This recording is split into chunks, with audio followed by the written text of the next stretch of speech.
الحمد لله الذي رفع السماء www.darshquran.com ودح الأرض بمشيئته وخلق الخلائق بإرادته واستوى على العرش كما يليق بجلاله. الحمد لله الذي ليس كمثله شيء وهو السميع البصير المتعالي عن الشريك والشبيه والبديل والنظير. الحمد لله الذي لا نحصي ثناء عليه وهو كما أثنى على نفسه. وأشهد أن لا إله إلا الله وحده لا شريك له، وأشهد أن سيدنا ومولانا محمدا عبده ورسوله أرسله بالحق بشيرا ونذيرا وداعيا إلى الله بإذنه وسراجا منيرا. صلى الله تعالى عليه وعلى آله وعلى أصحابه وبارك وسلم تسليما كثيرا كثيرا. أما بعد، فأعوذ بالله من الشيطان الرجيم. بسم الله الرحمن الرحيم. أفمن يعلم أنما أنزل إليك من ربك الحق كمن هو أعمى إنما يتذكر أولو الألباب. وقال النبي صلى الله تعالى عليه وسلم: إن الله بعثني كافة للناس رحمة فأدوا عني، أو كما قال صلى الله تعالى عليه وسلم. الله أكبر.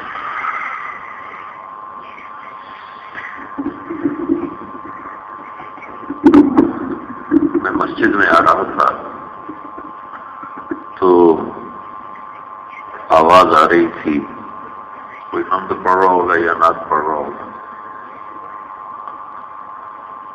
اردو میں پڑھ رہا تھا. مدرسہ عربیہ ہے اور نظم اردو میں ہو رہی ہے. یہاں تو عربی میں ہونی چاہیے تھی. حمد ہو، نعت ہو، نظم ہو، جو بھی ہو. مجھے یہ گلہ ہے اہل مدارس سے کہ یہ عربی ذوق نہیں پیدا کر رہے.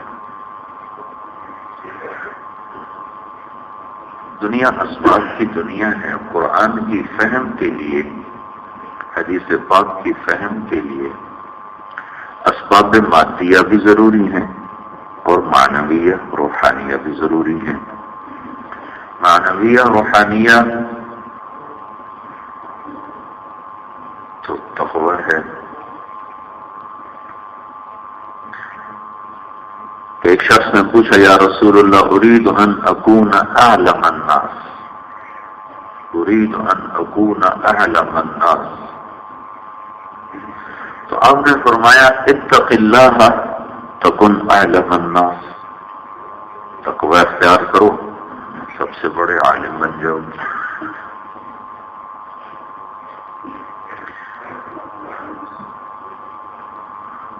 تو اسباب معنویہ میں تقوی ہے اور اس کے ساتھ باقی سارے اسباب ہیں، www.darshquran.com وہ بھی اپنی جگہ پر ضروری ہیں. اور اسباب مادیہ بھی ضروری ہیں.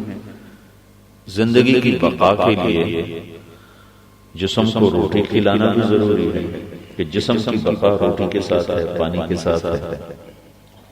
اور روح کی بقا کے لیے ایمان ضروری ہے، تقوی ضروری ہے، عمل ضروری ہے. تو ان دونوں چیزوں سے اللہ تعالیٰ نے اس جہان کو چلایا ہے، بنایا ہے، سجایا ہے.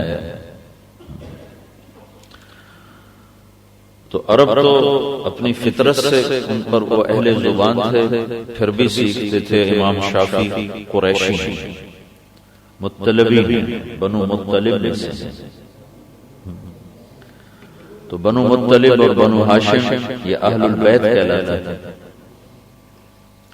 عبد مناف کے 4 بیٹوں میں ایک مطلب، ہاشم، عبد شمس، نوفل. عبد شمس اور نوفل یہ ایک دھڑا بن گیا جو بعد میں بنو امیہ کہلایا. نوفلیون ان میں ضم ہو گیا. اور بنو مطلب بنو ہاشم یہ مل کر ایک دھڑا بنا اور یہ بنو ہاشم کہلایا. تو امام شافعی قریشی مطلب اصل مکہ کے غزہ میں پیدا ہوئے تو ان کی ماں ان کو لے کے مکہ تشریف لے آئے. تو خود امام شافعی فرماتے ہیں میں نے عربیت کو سیکھنے کے لیے 16 سال بنو حذیل میں گزارا. بنو حذیل فصاحت میں آگے ہوں گے اس وقت. میں ایک دفعہ حرم سے نکلا، کچھ ساتھی ساتھ تھے، تو اپنی جگہ پر جانے کے لیے ہم نے ایک ویگن کروائی. تو ایک بدو چلا رہا تھا تو میں پچھلی سیٹ پر بیٹھا تھا. تو ہمارے ایک ساتھی نے نا اس سے ویسے بات کرنا شروع کی. تو اس نے جب بولنا شروع کیا تو اس کے فصاحت نے مجھے کھینچ لی. تو میں پچھلی سیٹ سے اٹھ کر اس کے پاس جا بیٹھا. میں نے کہا انصب لی، کہنے کہا انا حذیل. میں نے کہا اپنا قبیلہ بتاؤ. کہنے کہا میں حذیلی، عبداللہ بن مسعود بنو حذیل سے. کہا میں حذیلی. ایسی خوبصورت ان پڑھ چٹا ایسی خوبصورت گفتگو کرتا گیا میرے ساتھ کہ جب میں وہاں اپنے ٹھکانے پر اترا تو 100 ریال اس کا کرایہ تھا، 50 ریال میں نے کہا تیری فصاحت ہے.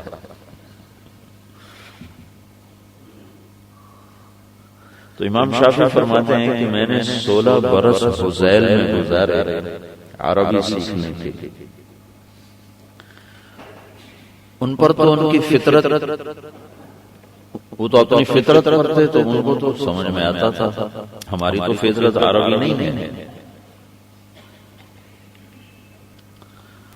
اسماعیل رحمۃ اللہ علیہ قرآن پڑھ رہے تھے تو وہ ایک آیت پڑھتے ہوئے خطا کھا گئے.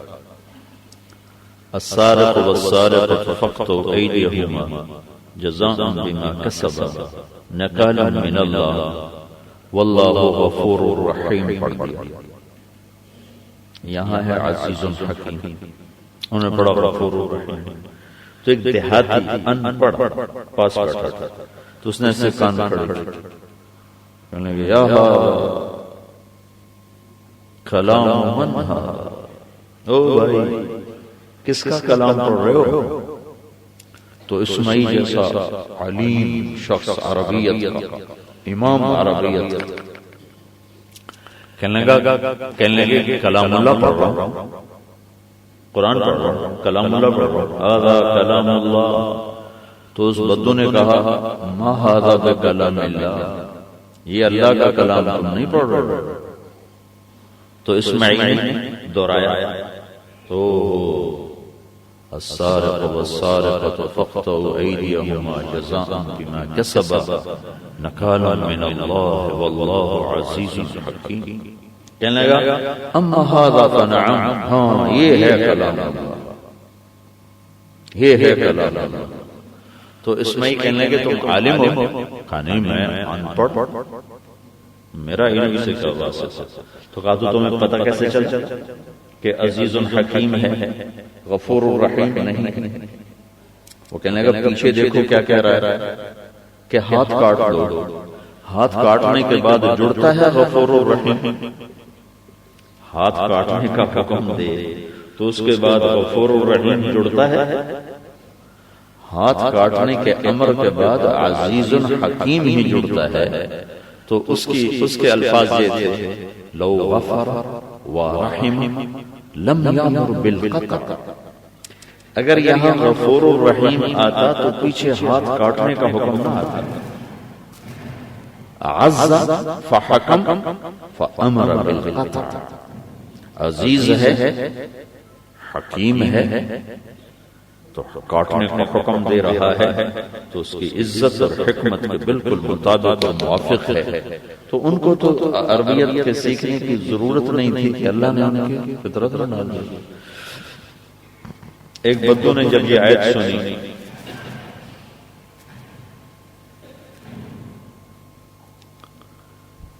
فاصدع بما تؤمر واعرض عن المشرکین، انا کفیناک المستہزئین فاصدع بما تؤمر، تو اونٹ سے گر پڑا، اس ایسے سجدے میں چلا گیا۔ تو ابو عبید پڑھ رہے تھے قرآن، جن سے اس کے کانوں میں آواز آ رہی، وہ کہنے لگے بھائی کس کو سجدہ کر رہے ہو؟ کہنے لگا یہ کلام جو تو نے پڑھا ہے اس کو سجدہ کر رہا، یہ انسانی کلام نہیں ہے۔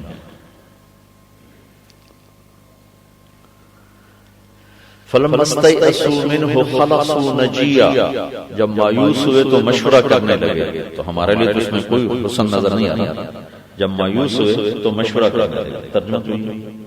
لیکن ایک بدو نے کہا میں اللہ کی قسم کھا کے کہتا ہوں کہ یہ انسان کا کلام نہیں ہے، انسان کے بس میں نہیں ایسا کلام کہنا۔ کیا خوبی اس کو نظر آئی، کیا حسن نظر آیا، وہ حسن ہمیں نظر آنا چاہیے۔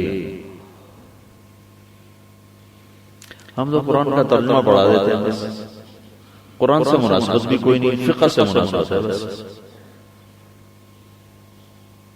حدیث پاک سے بھی کوئی ذوق شوق والا نہیں ہے۔ پورے پاکستان میں تخصص الحدیث ایک دو جگہ کے علاوہ پورے پاکستان میں کوئی، اور اس میں طلبہ بھی تھوڑے سے مشکل سے جمع کرنا۔ میں اپنے فارغ التحصیل بچوں کو کہتا ہوں جاؤ جاؤ حدیث میں کچھ پڑھو، حدیث کو میں کچھ ذوق پیدا کرو۔ مفتی تو جدھر دیکھو مفتی مفتی، مفت کی روٹی کھانے والے مفتی بنے ہوئے ہیں،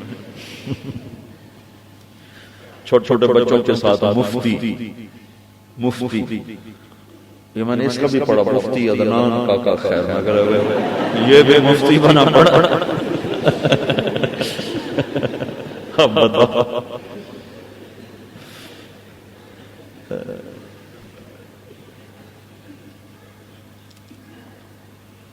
تو خیر میں ایسی بات میری زیادہ لمبی ہو گئی،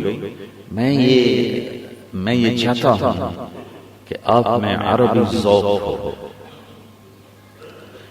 اس سطح تک ذوق پہنچے کہ جو قرآن کا جمالیاتی پہلو ہے، قرآن ایک عاشقانہ کلام، یہ دل کے تاروں پہ چڑھتا ہے، وہاں تک تمہاری رسائی ہو جائے کہ ابو جہل جیسے، اخنس بن شریح جیسے، ابو سفیان جیسے سارا دن گالیاں نکالتے ہیں اور رات کو کان لگا کے اللہ کے نبی کا قرآن سنتے ہیں،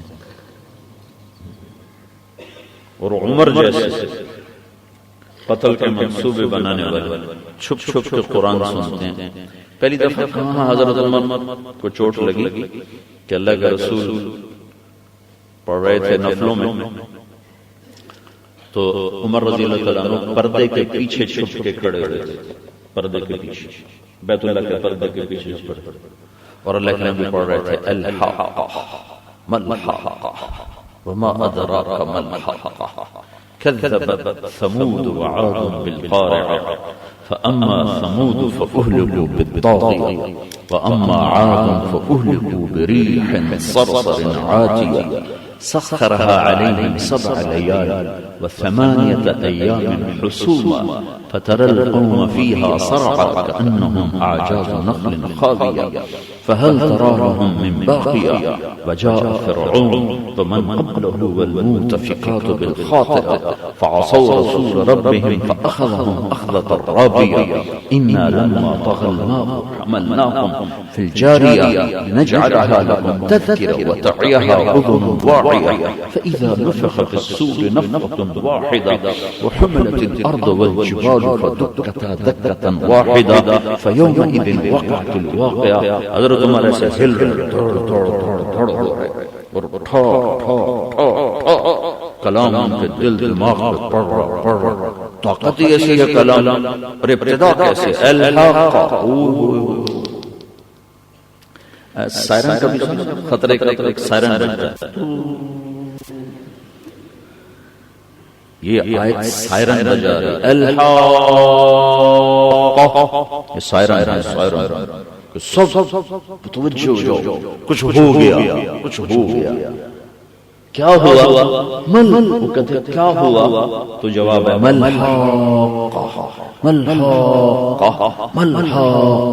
یہ سارے کراچی میں خوفناک آواز کیا ہے بھائی؟ ہماری تو سمجھ میں نہیں آ رہا یہ کیا ہے. تو اسی کا جواب ہے وما ادراک ما الحاقہ، تم جان بھی نہیں سکتے کہ یہ کیا ہونے والا ہے.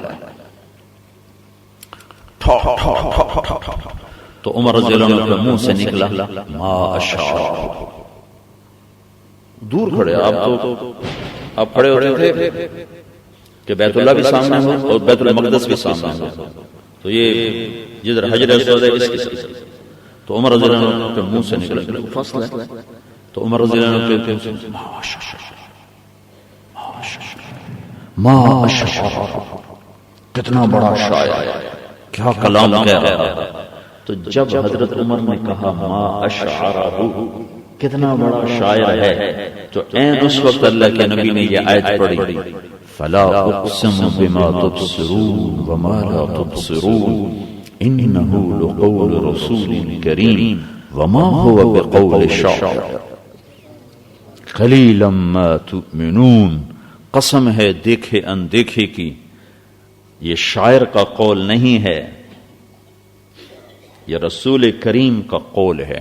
تو عمر رضی اللہ تعالیٰ عنہ ایک دم پھڑکے اور ان کے منہ سے نکلا ما اسحرہ، کتنا بڑا جادوگر ہے، کتنا بڑا جادوگر ہے.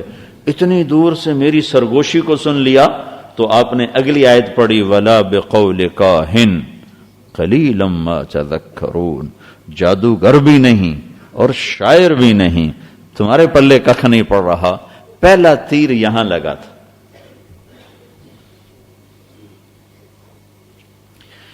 ایک کانفرنس تھی، اس میں ایک انگریز ادیب عربی کا فنکل اس کا نام، وہ ایک تھا اس میں آیا ہوا، اور ایک مصر کے بہت بڑے عالم فہام تھے شیخ ادیب کامل، وہ بھی اس میں تھے. تو وہ فنکل شیخ ادیب کو کہتا ہے مذاق کے طور پر کہ شیخ تمہارے جیسا عربی دان بھی سمجھتا ہے کہ قرآن آسمانی کلام ہے، تمہارے جیسا عربی دان بھی یہ کہتا ہے کہ قرآن آسمانی کلام ہے.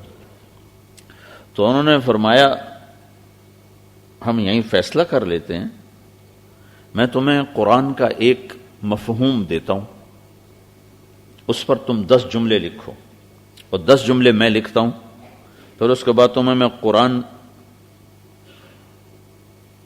کا پیغام سناؤں گا کہ اس نے اس مفہوم کو کیسے بیان کیا ہے، پھر تم خود فیصلہ کرنا کہ یہ کلام محمد ہے یا کلام رب محمد ہے. انہوں نے کہا ٹھیک. تو انہوں نے کہا کہ قرآن یہ کہتا ہے کہ جہنم بہت بڑی ہے. یہ قرآن کہتا ہے کہ جہنم بہت بڑی ہے، اس پہ 10 جملے لکھو. اور کہا 10 میں لکھتا ہوں. وہ ٹیبل پر بیٹھ گئے تو 10 اس نے لکھے، 10 انہوں نے لکھے اور پیپر سامنے رکھ دیا. اب دونوں اپنے ملا رہے جمل. تو شیخ نے کہا اس سے بہتر لکھ سکتے ہو؟ کہا نہیں. کہا میں بھی اس سے بہتر نہیں لکھ سکتا. پھر کہا سنو، اب قرآن کہتا ہے جہنم بہت بڑی ہے، تو وہ یوں کہتا ہے یوم نقول لجہنم هل امتلأت وتقول هل من مزید. تو وہ کہنے لگا یہ قرآن نے کہا ہے. کہاں یہ قرآن نے کہا ہے؟ کہ یہ محمد کا کلام نہیں ہو سکتا. تو آپ ذوق بناؤ، عربی اشعار یاد ہی کرنے ہیں تو عربی کے یاد کرو. مجھے تو پڑھانے کا موقع ہی نہ ملا، زندگی سفروں میں گزر گئی، اور پھر کچھ عوارض صحت کے ایسے لاحق ہو گئے کہ ذاتی مطالعہ بھی چھوٹ گیا. لیکن جب میرا پڑھائی کا دور تھا، مجھے کسی نے ترغیب نہیں دی جیسے میں اب ایسے ایک شور مچا رہا ہوں. اپنے مدرسے کو بھی سارا میں نے عربیت پر چلایا، اور جہاں جاتا ہوں وہاں یہ مضمون خاص طور پہ بیان کرتا ہوں کہ ہماری ضرورت ہے اس کو محسوس کیا جائے. علم کی زبان اردو نہیں ہے، پنجابی نہیں ہے، پشتو نہیں ہے، فارسی نہیں ہے، انگریزی نہیں ہے. علم کی زبان عربی ہے. تو میں تو قصیدوں کے قصیدے زبانی یاد کیے، میں نے ساری متنبی مجھے یاد تھی. کب 35 سال پہلے پڑھی تھی. یا لائم کف الملام عن الذی اضناہ طول سقامہ وشقائہ عذل العواذل حول قلب الطائہ وهوى الأحبة منہ فی سودائہ. تو وہ تھوڑا تھوڑا اب بھی یاد ہے. قف بالدیار التي لم يعفها القدم بلا وغیر ارواح والدیم. وہ ہو گیا ہے. قفا نبک من ذکرى حبیب ومنزل بسقط اللواء بین الدخول فحوملی فتوضع فالمقرات لم يعف رسمها لما نسجتها من جنوب وشمألی ترى بعر الأرآم في عرصاتها وقيعانها كأنه حب فلفلي كأني غداة البين يوم تحمل لدى سمرات الحي ناقف حنظلي وقوفا بها صحبي علي مطيهم يقولون لا تهلك أسن وتجملي وإن الشفاء عبرة مهراقة فهل عند رسم دارس من معولي ففاضت دموع العين مني صبابة على النحر حتى بل الدمع محملي. یہ کبھی دوبارہ اٹھا کے دیکھا ہی نہیں.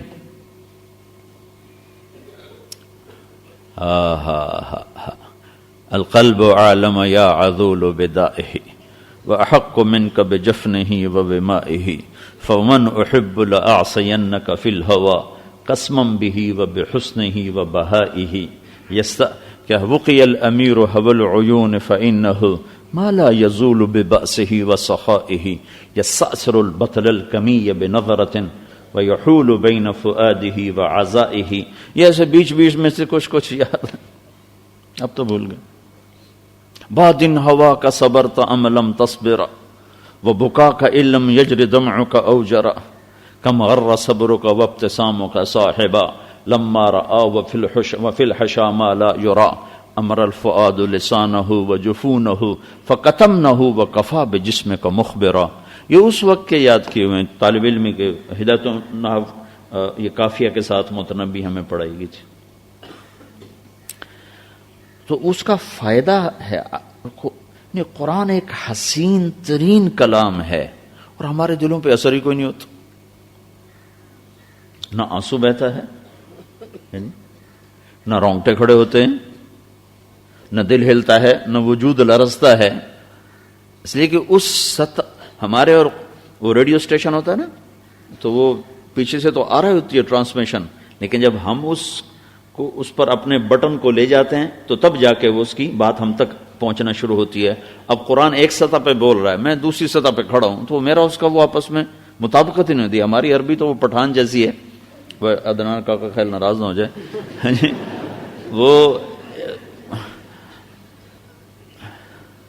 مرزا مظہر جانا رحمت اللہ علیہ بہت بڑی ہستی گزرے ہیں نقشبندی سلسلے کی. تو ان کا ایک مرید تھا پٹھان, کابل سے گیا تھا, تو وہاں رہتے رہتے تھوڑی اردو سیکھ گیا. تو وہ تھے بڑے نفیس مزاج, بہت نفیس مزاج. تو دلی کی زبان میں سوراہی کا جو پیندا ہوتا ہے جس میں پانی ہوتا ہے اس کو اس وقت پیٹ کہتے تھے. اس وقت تطور تو چلتا رہتا نا لغات میں, صرف ایک عربی ہے جس کو قرآن نے وہاں تک پہنچایا کہ ہر قسم کے تطور سے بالا تر ہو, آخری غائب تک قرآن نے اس کو پہنچا دی. تو اس زمانے میں سراہی کے جو پیندا تھا جس میں پانی آگٹ, اس کو پیٹ کہتے تھے. تو حضرت نے کہا خان صاحب سراہی اٹھا کے لاؤ. تو اٹھا جلدی سے. تو ان کو خیال آیا یہ پٹھان آدمی کہیں توڑ نہ دے نازک سی سراہی. تو انہوں نے پیچھے سے کہا خان صاحب پیٹ پکڑ کے اٹھانا. اس نے ایک ہاتھ پیٹ پہ رکھا.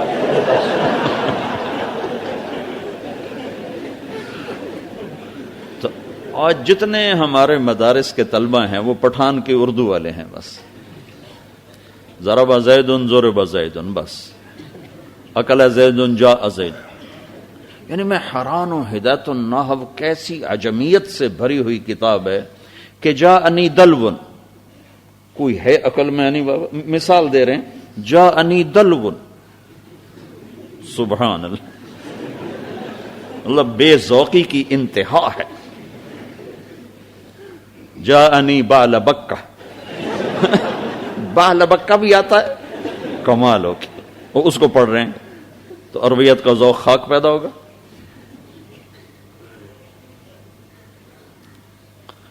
تو اردو کے مولانا یاسین صاحب ہمارے استاد محترم ہیں، ملتان میں ہوتے ہیں، ابو عمر بن خطاب میں، جامع عمر بن خطاب میں، تو ترمذی ابو داؤد شریف ان سے پڑھی تھی. وہ فرمایا کرتے تھے، میری نصیحت ہے، اردو کی کتاب کوئی ہدیے میں بھی ملے تو قبول نہ کرنا.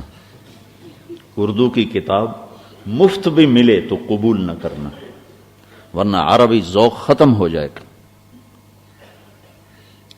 تم دیکھو نا ہمارا یہ کتنا خلا ہے کہ 10 برس پڑھنے کے بعد 10 منٹ اس کے پاس بولنے کے لیے الفاظ کوئی نہیں. 10 برس پڑھنے کے بعد اور 10 سطریں لکھنے کی طاقت کوئی نہیں.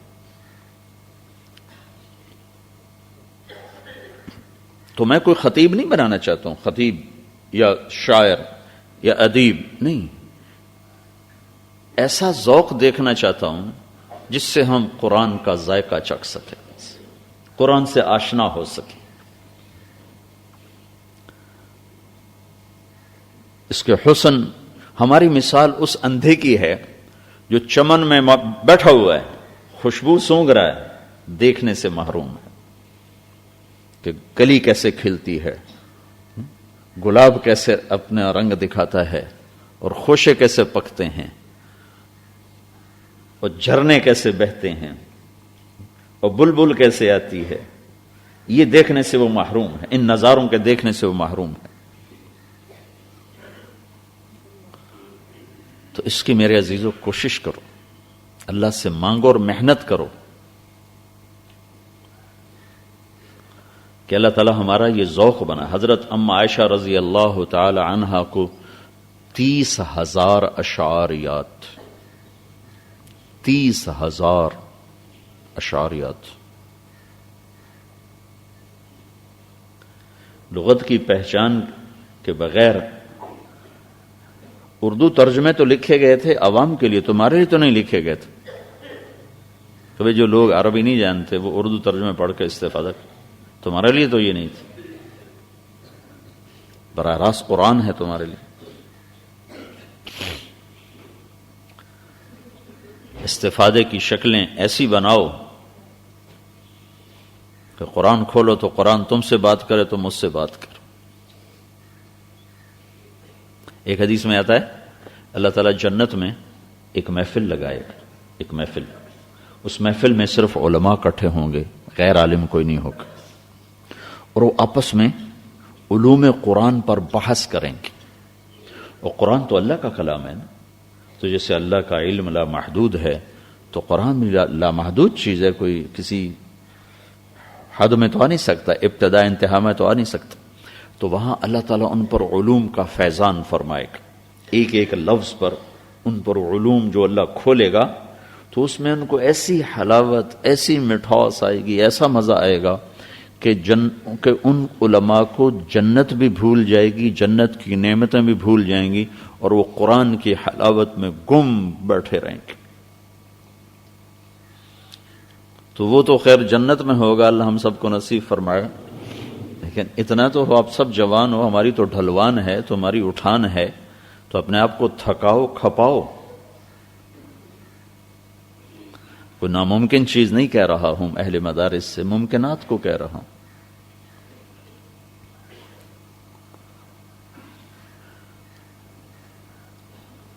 دوسری چیز آپ سے یہ عرض کرتا ہوں کہ موسیٰ علیہ السلام سورہ کہف میں 3 سفر بیان کیے گئے ہیں، 3 سفر ہیں. ایک سفر ہے تزکیے کا، ایمان کا، ایمان کے بچانے کا. ایک سفر ہے علم کا، اور ایک سفر ہے دعوت کا.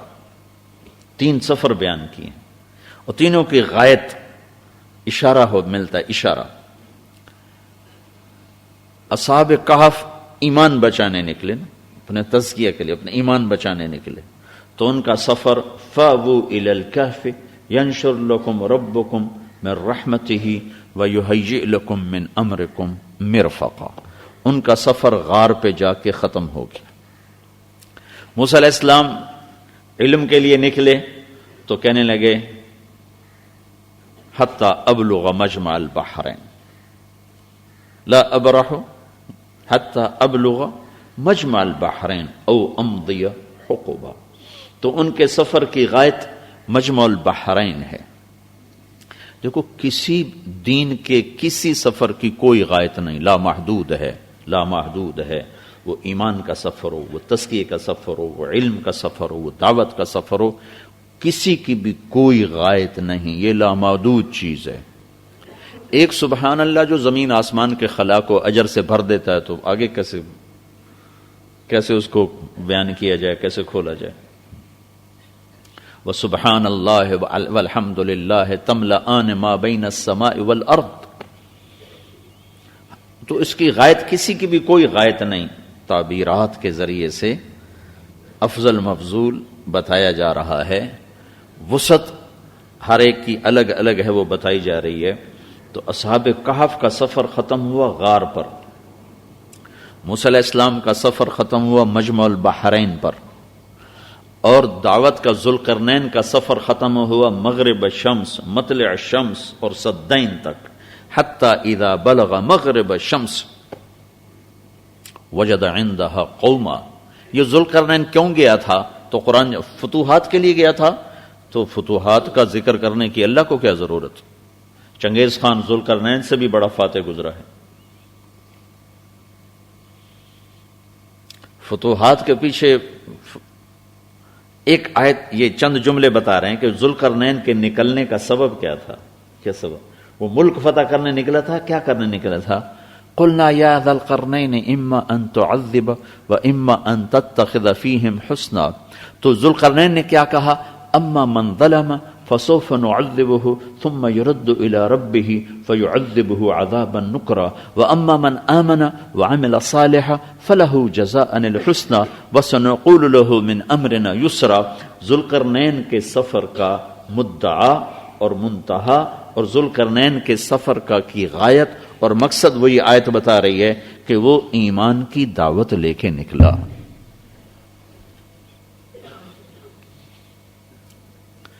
ایک صفات علم ہے اور ایک علم کی ذمہ داری۔ صفات علم کو قرآن نے کیا بیان کیا ہے کہ اس کے پاس جامعۃ الرشید کی سند ہو، تخصصات کی سند ہو، یا بنوری کی یا مدرسۃ الحسنین کی یا جامعہ اشرفیہ کی سند ہو، یہ تو ایک انتظامی چیز۔ علم والے کون ہوتے ہیں؟ جو قرآن بیان کرتا ہے علم والے کون ہوتے ہیں؟ الذین یوفون بعہد اللہ، ان کی پہلی صفت ہے کہ وہ اللہ سے عہد و پیمان نبھاتے ہیں۔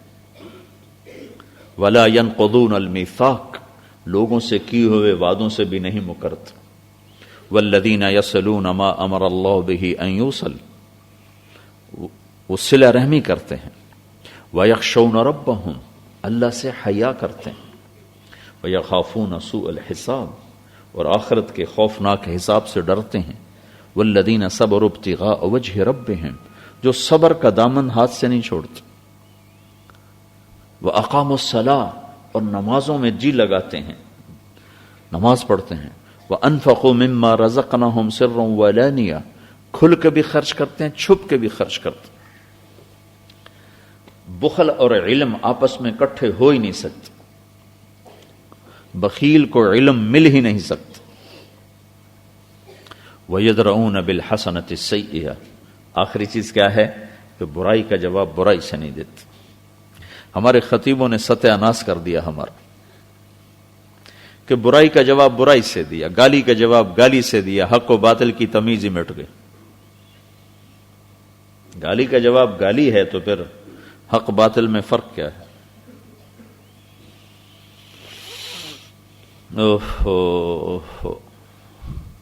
مولانا اسد مدنی رحمت اللہ علیہ، حضرت مدنی کے بڑے بیٹے انتقال فرما گئے، وہ آئے 1972 میں پاکستان، پہلی دفعہ پاکستان آئے 1972، تو ملتان آئے، میرا ضلع ملتان ہے، تو مجھے رائے میں داخلہ نہیں ملا تھا، تو میں اپنے علاقے میں تلمبا، ایک چھوٹی سی جگہ ہے میرے گاؤں کے ساتھ شہر، میں وہاں سید نیاز احمد شاہ صاحب رحمت اللہ علیہ حضرت رائے پوری کے خلفاء میں سے تھے، وہ وہاں ایک چھوٹا سا مدرسہ چلا رہے تھے، میں اس میں داخل ہو گیا۔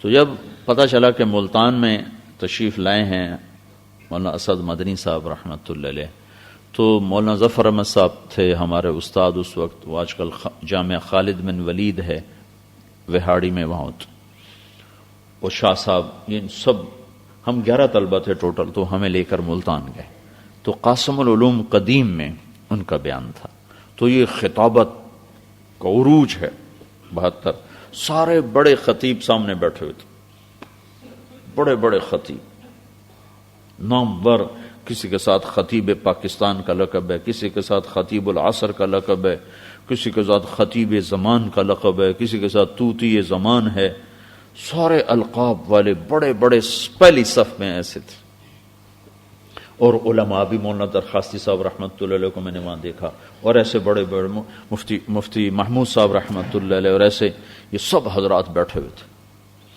تو انہوں نے کوئی 1 گھنٹہ بیان فرمایا، تو اس میں ایک بات مجھے یاد ہے، ایک بات، تو انہوں نے فرمایا کہ دیوبندیت کو جتنا تم نے نقصان پہنچایا ہے اتنا غیروں نے نہیں پہنچایا، ان کی طرف ایسے انگلی کا اشارہ کر کے، جتنا تم نے نقصان پہنچایا ہے اتنا غیروں نے نہیں پہنچا۔ تم گالی کا جواب گالی سے دیتے ہو، اور ہمارے اسلاف کا طریقہ گالی کا جواب صبر تھا، گالی نہیں تھا۔ تم نے حق و باطل کی تمیز مٹا دی۔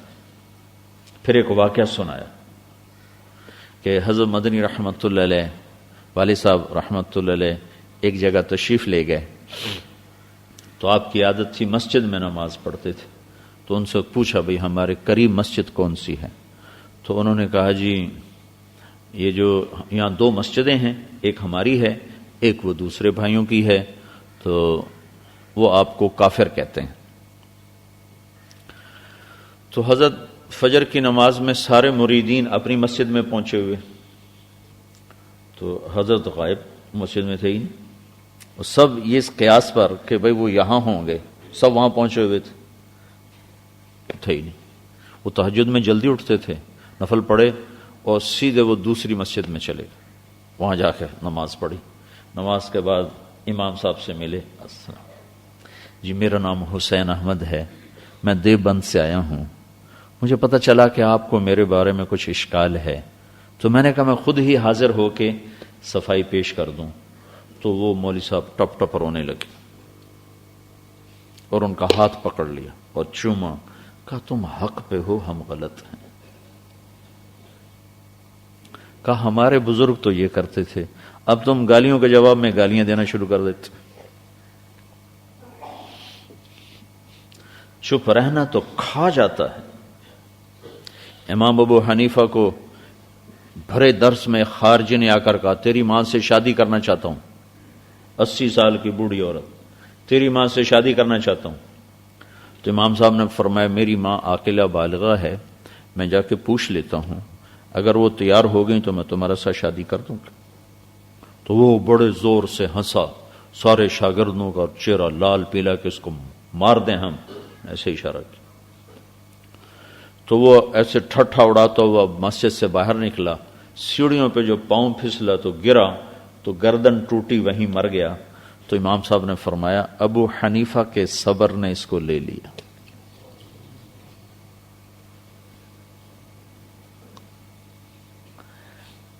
اللہ نے علماء کی آخری صفت بتائی ہے، یدرؤون بالحسنۃ السیئہ، گالی کا جواب گالی سے نہیں دیتے، برائی کا جواب برائی سے نہیں دیتے، اپنے کام سے کام رکھتے ہیں۔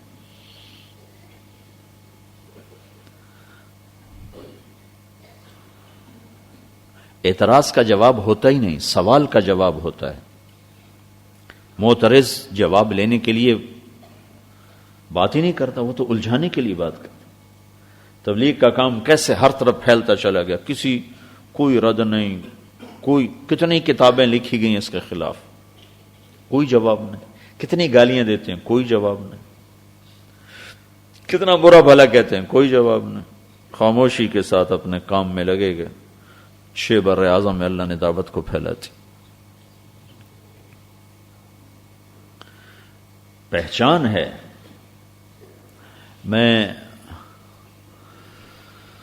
وہ تھا 2002 میں مینا میں تھے ہم، تو نماز کے وقت ایک غیر مقلد نے شور مچا دیا، کہاں لکھا ہے الگ الگ نمازیں پڑھنا کہاں لکھا ہے؟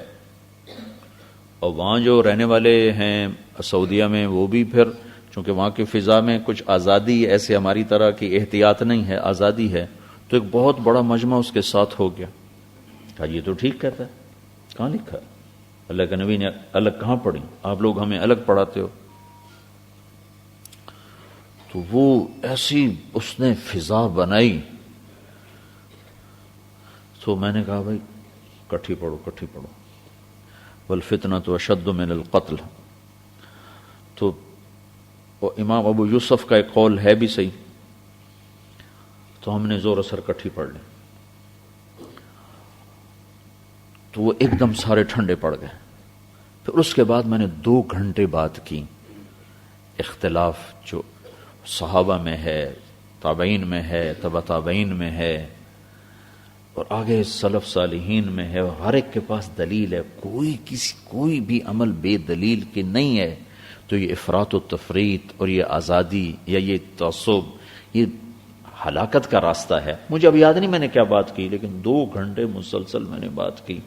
تو سارا مجمع پر ایک ندامت طاری ہو گئی. اگلے دن ہم رمی کرنے جا رہے تھے، تو تھوڑا ہم دور تھے تو ہم بس میں بیٹھے. تو وہ بھی چڑھ گیا بس. میرے ساتھ سعید انور بھی تھا اور انضمام الحق بھی تھا. تو وہ دیکھتے اس کا پھر پارا چڑھ گیا. تو وہ جو میں نے بات کی تھی نا 2 گھنٹے، اس پر اس نے نا پتہ نہیں کیا اعتراض کیا اور کہنے کا مجھے جواب دو. میں نے کہا جی میں نے کل جواب دے دیا تھا. کہا نہیں صاف صاف بتاؤ. میں نے کہا جی میں نے عرض کر دیا تھا، اس سے زیادہ تو مجھے آتا نہیں. کہا نہیں مجھے پتا ہے تم بڑے مولوی ہو، تم چھپا رہے ہو، بولو. میں نے کہا جی میں نے جو کہنا تھا کہہ دیا تھا، اس سے زیادہ میرے پاس کچھ نہیں ہے. کہا تم غلط کہہ رہے ہو. میں نے کہا اچھا جی. تکبیرات پڑھتے ہیں. میں کہا اللہ اکبر لا الہ الا اللہ واللہ اکبر وللہ الحمد. میں شروع وہ چڑھتا گیا، پارا چڑھتا گیا. جب اگلا بولے ہی نہیں تو کب تک کوئی چڑھے گا؟ پھر اس نے مجھے چھوڑا اور دوسرے پہ شروع ہو گیا. آگے آ گئی ہماری منزل. ہم اتر گئے جمرات کے قریب. تو سعید انور کہنے لگا مولوی صاحب آج مجھے غلط اور صحیح کی پہچان ہو گئی. آج مجھے اس غلط اور صحیح کی پہچان ہو گئی. کہ ایک دفعہ تو میری جیم میں آیا کہ اس کو ایک چھکا لگا دوں میں.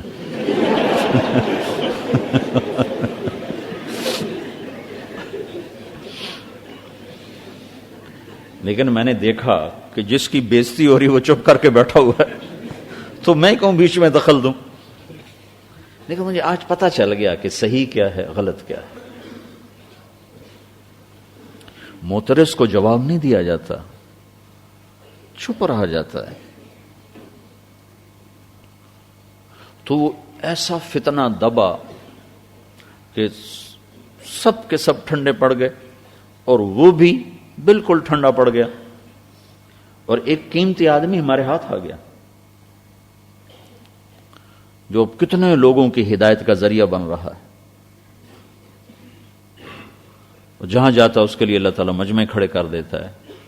تو اگر اس وقت میں بھی اشتعال میں آ جاتا تو وہ تو نیا تھا، ابھی اس کا پہلا حج تھا اور ابھی اس نے داڑھی بھی نہیں رکھی تھی. تو حج کے بعد اس نے داڑھی رکھی.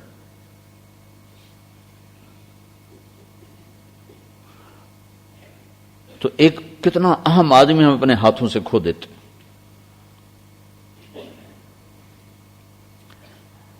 تو چونکہ ہمارا نصاب زیادہ ہے، ٹائم تھوڑا ہے، تو جو اخلاقی پہلو ہے، جو ایمانی پہلو ہے اور جو صفاتی پہلو ہے وہ معدوم ہو جاتا ہے. اور جو مسائل فقہی مباحث وہ غالب آ جاتے ہیں. اس کو خواجہ غلام فرید نے کہا ہے. خواجہ غلام فرید ہماری سرائکی کے بہت بڑے شاعر ہیں، کوٹ مٹھن کے. انہوں نے وہ خود بہت بڑے عالم تھے. تو انہوں نے ایک جگہ فرمایا ہے سکھ ریت روش منصوری نو، منصور حلاج، سکھ ریت روش منصوری نو ہن ٹھپ رکھ کنز کدوری نو، ہر ویلے نا کنز کدوری دے مگر پہ، ہادی نہ سمجھ ہدایا، کافی نہ سمجھ کفایا، کافیہ کو کفایا کہا ہے وزن شعر کی وجہ سے، ہادی نہ سمجھ ہدایا، کافی نہ سمجھ کفایا، کر پرز شرع وقایا، ایو دل قرآن کتاب ہے۔ تو یہ فقہ کی نفی نہیں کر رہے، تو خود بہت بڑے علامہ تھے۔ جو خشک اشتغال ہے صرف فقہی فقہ فقہی فقہ فقہی فقہ، وہ جو اللہ سے راز و نیاز تھا، کبھی ہم بھی تم میں بھی چاہت تھی، کبھی ہم بھی تم میں بھی راحت تھی، کبھی ہم بھی تم بھی تھے آشنا، تمہیں یاد ہو کہ نہ یاد ہو، اجد الملامت فی ہواک لذیذۃ حبا لذکرک فلیلمنی اللوم۔ وہ پہلو مغلوب ہو جاتا ہے اور اسی کی سب سے زیادہ ضرورت ہے معاشرے میں، اس کو بھی اپنے ساتھ جوڑنے کی کوشش کرو، سیکھنے کی کوشش کرو کہ اخلاق بلند ہوں، چپ رہنا آئے، درگزر کرنا آئے، اختلاف رائے کو برداشت کرنا آئے، اختلاف رائے کو سہنا آئے اور اس کے باوجود جڑ کے چلنا آئے۔ اتفاق رائے کے اتحاد کو نہیں کہتے، رائے کے اختلاف کے باوجود جڑ کے چلنے کو اتفاق کہتے۔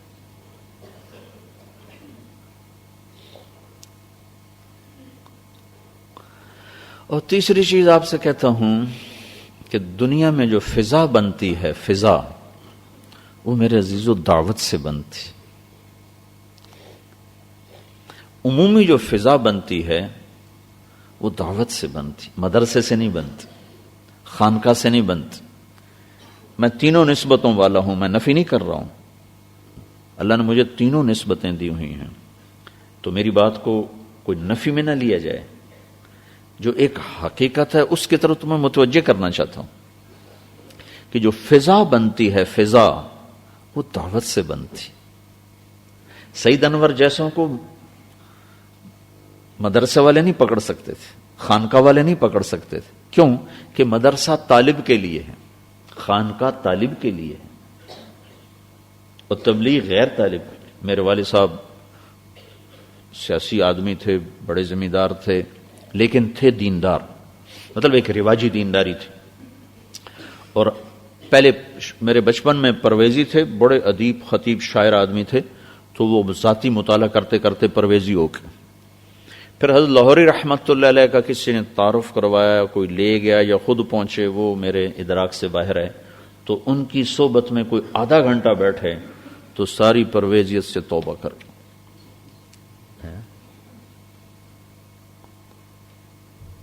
انہوں نے تو پرویزیت کے بارے میں ایک بات نہیں کہی، لیکن کیا ہے، جہاں چراغ ہوتا ہے وہاں اندھیرا خود ہی چلا جاتا۔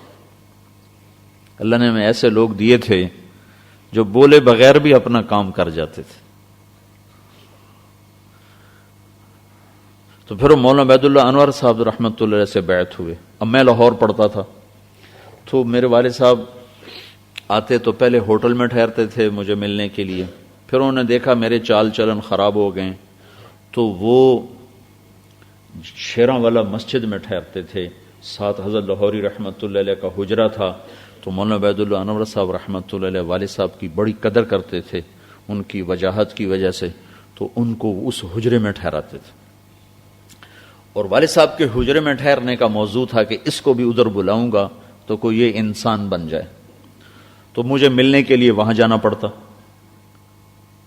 تو پھر وہاں مولانا عبید اللہ انور صاحب سے بھی ملاقات کرواتے، اور مجھے کیا خبر کون ہے کیا ہے، وہ میں وہاں پھنسا ہوا، میں ککڑ ٹوکڑے دے ہیٹ آ جاندہ، یا اللہ میں کب چھوٹوں گا یہاں سے، میں کب چھوٹوں گا یہاں سے۔ اور میں جان بوجھ کے ایسی واہیات حرکتیں کرتا کہ میرا ابا کہے دفع ہو جا۔ ایک مجھے یاد ہے آج تک، وہ حضرت کے گھر کے سامنے مدرسہ تھا جس میں دورہ تفسیر ہوتا تھا، لاہوری کرواتے تھے، مولانا عبید اللہ صاحب کرواتے تھے، اب تو میرے خیال میں ختم ہو گیا۔ تو وہاں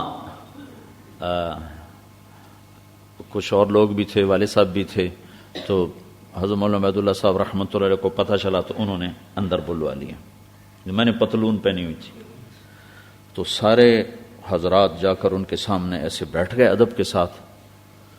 میں نے دیکھا میں نیچے بیٹھا, میری تو پتلون کی کریز خراب ہو جائے گی. تو سامنے کرسی پڑی تھی, میں کرسی پہ جا کے ایسے بیٹھا اور اوپر سے یوں کر لیا ایسے. اب میرے والد صاحب مجھے دیکھ رہے اور جب وہ مجھے ایسے دیکھے میں یوں کر کے بیٹھ جاؤں.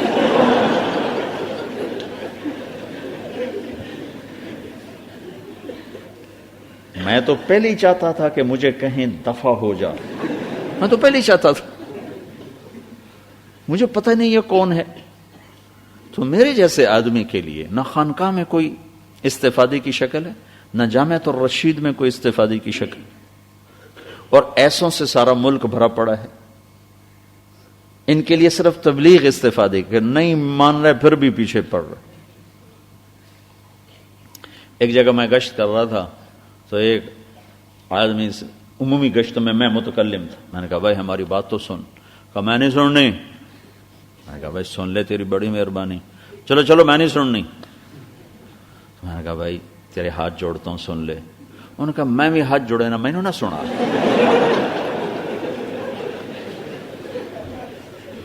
اگر کوئی مولوی میں یہ جرت ہے کہ یوں ہاتھ جوڑے, پھر میں نے اس کے ایسے داڑھی پکڑنا, وہ شیو تھی. میں نے کہا تیری مہربانی میری سن لے. اس نے آگے میری ٹھوڑی پہ آ گئی, تیری مہربانی میں نے نہ سنا, میرا عقیدہ خراب نہ کر, میرا عقیدہ خراب نہ کر. تو میں اس کے پاؤں گر گیا, پاؤں پکڑ لی. میں نے کہا اللہ کے واسطے میری بات سن. تو اب اس کی اتنی ہمت تو نہیں تھی میرے پاؤں پکڑتا. تو اس نے مجھے ایسے جھٹکا دیا, پچھاٹ پچھاٹ. میں کہا نہیں تینوں گل سنا ہم نے. تو ایک آدمی اور کھڑا ہوا دیکھ رہا تھا. یہ ساہیوال کے قریب ہماری تشکیل ہے, یوسف والا ایک جگہ ہے, اس کے قریب گاؤں تھا, وہاں تشکیل تھی. تو ایک آدمی اور کھڑا کہنے لگا سن لا, تینوں کوئی پٹھی مات نہیں دیندا, سن لا. پھر کہنے لگا کیا بات, اچھا دس کی گل ہے. میں کہا کوئی گل نہیں, چل مسجد چلیے.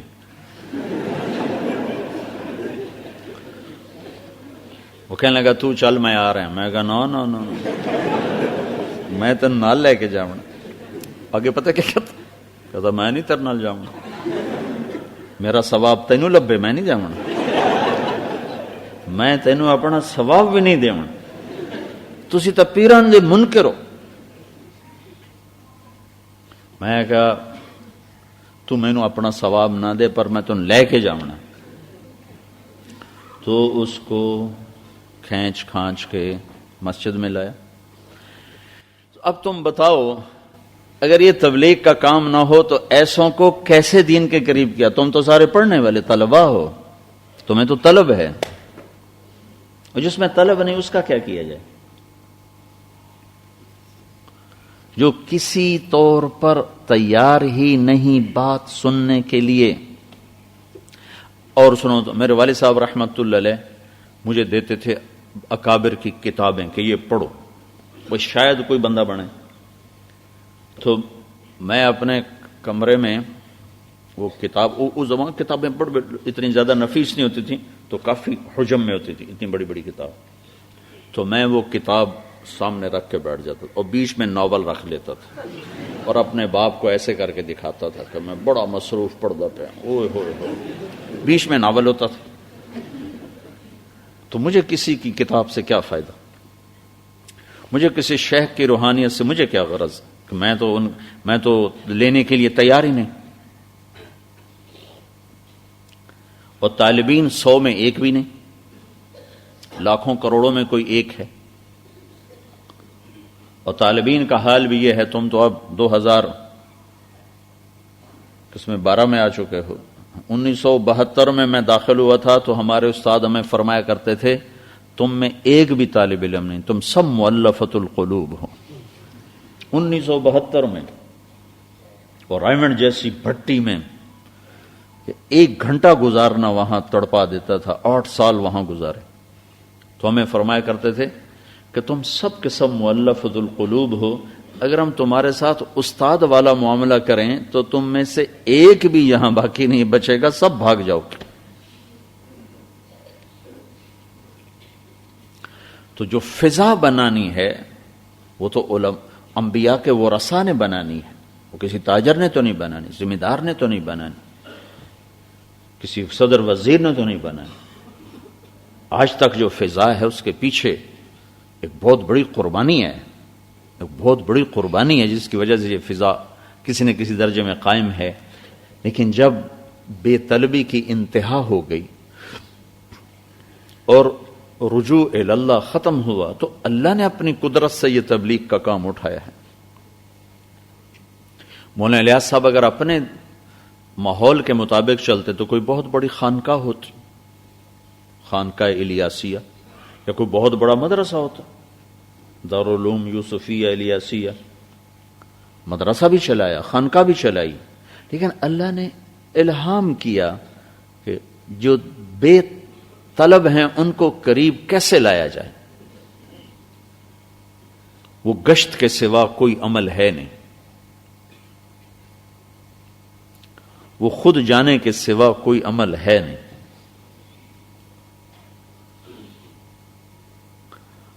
ہم سکھر میں گئے تو ایک دہریہ ملا، پروفیسر تھا، جماعت میں تھا میں، تو اس کو انہوں نے بتایا ایک دہریہ ہے، چلے گئے اور وہ ان کو ہم نے دلیلیں تھوڑی دینی، تبلیغ تو منت سے پھیلی ہے، دلیلوں سے تو کا خیال دلیلیں دیتا ہوگا، ہم تو منت کرتے ہیں۔ تو میں نے اس کے جب میں نے کہا سر ہم آپ کے مہمان ہیں، آپ کو مسجد لے جانا ہے۔ ان کا صحیح ہم تو مسجد کو مانتا ہی نہیں ہے، اور شروع ہو گیا بولتا رہا تحریت پر۔ جب تھوڑا سا سانس لیا میں نے کہا صحیح ہم آپ کے مہمان ہیں، آپ کو مسجد لے کے جا۔ وہ پھر شروع ہو گیا مسجد کیا ہے، خدا کیا ہے، یہ کیا ہے، وہ کیا ہے، پھر شروع۔ پھر جب چپ ہے میں نے کہا صحیح ہم آپ کے مہمان ہیں، آپ کو مسجد لے کے جا۔ کوئی 8-10 دفعہ میں نے یہ کیا، کہنے لگا بھائی تو عجیب انسان ہے، چل کہاں لے جانا ہے لے چل۔ جب وہ میرے ساتھ چل پڑا تو کہنے لگا تیرے اوپر کتاب لکھوں گا، کتاب۔ تو آخری چیز میں آپ سے یہ کہتا ہوں، دعوت کا ذوق پیدا کرو۔ مسجد میں کون آئے گا؟ جس کو طلب ہے۔ اور جمعے کا کیا حال ہوتا ہے، لوگ گھڑیاں دیکھ کے جاتے ہیں کہ 5 جوڑے باقی رہ گئے۔ بیچارے ہمارے خطیب کتنے بے بس ہوتے ہیں، دیواروں سے باتیں کر رہے ہوتے ہیں، وہ ساری مسجد خالی پڑی ہوتی، اور جو بیٹھا تو وہ بھی ایسے بیٹھے ہوتے ہیں، پرواہ کوئی نہیں، طلب ہی کوئی نہیں۔ تو جو فضا بنتی ہے، فضا، آپ غور کرو، کسی نبی نے کوئی ادارہ نہیں بنایا،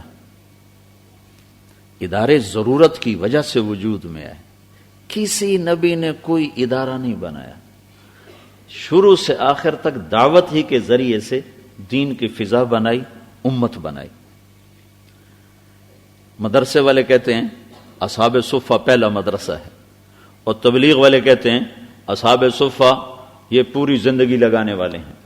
یہ دونوں باتیں بڑی رقیق ہیں، نہ اصحاب صفہ مدرسہ ہے، نہ اصحاب صفہ تبلیغ کے لیے فارغ ہیں۔ یہ تو فقراء ہیں جن کا کوئی ٹھکانہ نہیں تھا، جس کی وجہ سے وہ وہاں مسجد کے مہمان تھے، لوگوں کے مہمان تھے۔ جب صدیقی دور آیا تو اصحاب صفہ کا نشان مٹ گیا۔ اگر اصحاب صفہ علم کی بنیاد پہ جمع ہوتے تو یہ سارے دور خلافت میں ان کا وجود بڑھتا چلا جاتا۔ اگر یہ تبلیغی تقاضے پر ساری زندگی والے ہوتے، جیسے تبلیغ میں ایک اصطلاح چلتی ہے ساری زندگی والے، آدھی زندگی والے، چوتھائی زندگی والے، تو اصحاب صفہ ساری زندگی والے، یہ بھی بڑی رقیق بات ہے۔ اگر یہ اصحاب صفہ ساری زندگی تبلیغ اور دعوت اور جہاد کے لیے فارغ ہوتے تو یہ تقاضا تو ابدی تقاضا تھا، ان کو وہاں موجود ہونا چاہیے تھا، اور علم کی طلب، سیکھنا سکھانا ابدی تقاضا ہے، تو اصحاب صفہ کو موجود ہونا چاہیے تھا۔ لیکن صدیقی دور میں جو ہی فتوحات ہوئیں، اصحاب صفہ کا چبوترا رہ گیا، اصحاب غائب ہو گئے۔ نبی نے جو امت بنائی دعوت کے ذریعے سے بنائی، کسی نبی کا کوئی ادارہ نہیں۔ ادارے ہماری ضرور، میں خود 13 مدرسے چلا رہا ہوں، میں بار بار اس لیے کہہ رہا ہوں کہ تم میری بات کو کسی غلط جگہ نہ فٹ کر دو۔ ادارے ضرورت، جیسے صرف نحو اب ضرورت کی وجہ سے پڑھے جا رہے ہیں، صرف نحو کوئی علم کا حصہ تو کوئی نہیں، بلاغت، اصول بلاغت کوئی علم کا حصہ تو کوئی نہیں، ضرورت کی وجہ سے کہ ہمیں عربی نہیں آتی تو ہم اس کی وجہ سے وہ ہماری ضرورت بن گئے ہیں۔ سند بھی علم کا حصہ کوئی نہیں تھا، یہ بھی دوسری تیسری صدی میں جا کے علم کا حصہ بنا سند، ورنہ سند کیا چیز؟ امام ابو حنیفہ مرسل سے کیوں استدلال کرتے ہیں کہ وہ زمانہ طہارت کا ہے، سند کی طرف کسی کا دھیان ہی نہیں تھا، یہ ہر کہنے والا سچ ہے۔ یہ ایسی جیسے میں تمہیں کہوں کہ مولانا انعام صاحب نے فرمایا تو آپ کو خیال آئے گا کہ ٹھیک ہے مولانا انعام صاحب کا زمانہ دیکھا ہی ہوا ہے، کبھی تمہیں خیال نہیں آئے گا کہ انہوں نے کس سے سنا۔ لیکن اگر میں یوں کو مولانا الیاس صاحب نے فرمایا تو پھر تمہیں خیال آئے گا کس سے سنا، چونکہ مولانا الیاس کا زمانہ تو نہیں پایا۔ تو سند بھی بعد میں علم کا حصہ بنی ہے، علم کا حصہ تو سند نہیں ہے، علم تو قرآن اور حدیث ہے۔ تو نبیوں نے جو فضا بنائی اور امت بنائی وہ دعوت کے ذریعے سے بنائی۔ ایک سورہ مدثر یہ بیج کی طرح ہے کہ محنت کا ماڈل کیا ہے، محنت کا ماڈل کیا ہے جس سے امت بنتی ہے، وہ ہے یا ایھا المدثر قم، کیا کر، قم، پہلا کام کیا کر، قم، بستر چھوڑ، گدا چھوڑ، اور کیا کر، فانذر، ثم نہیں، ثم سے مطلب بہت اور ہو جاتا، فوراً لگ، کیا کر، فانذر، پہلا کام کیا کر، وربک فکبر، انذار و تکبیر پہلا کام ہے جس سے امت بنتی ہے۔